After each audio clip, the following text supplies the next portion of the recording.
Please welcome Hannah Rankin. Do you know shit about boxing?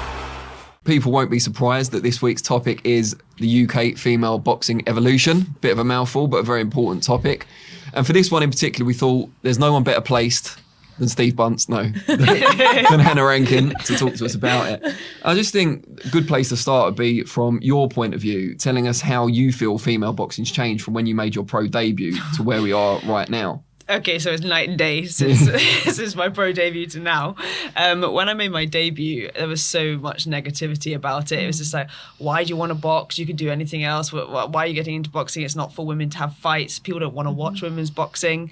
And now you fast forward 6 years later, and women are becoming household names. And ironically, I really think that's actually down to the pandemic, because we actually had a captive audience stuck at home. They couldn't leave their houses, and there wasn't much sport on TV, but Eddie decided to put on some great fights, and he put on some women's world title fights and top level fights. So people had a chance to really be introduced to, the top level of women's boxing. And people were like, oh, actually, this is exciting. And all the fights were super exciting that were in the garden or behind closed doors.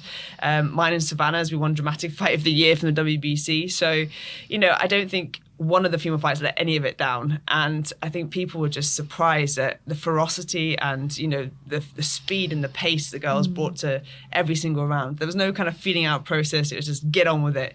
And it's been brilliant for us. So now we are in a really good position, and women's boxing is just continuing to rise, which is really nice to see. Is there anything in the female side of the sport that isn't the same as the men's that you still like to see change, whether it's the reception, the coverage, the actual rules? What would you think about that?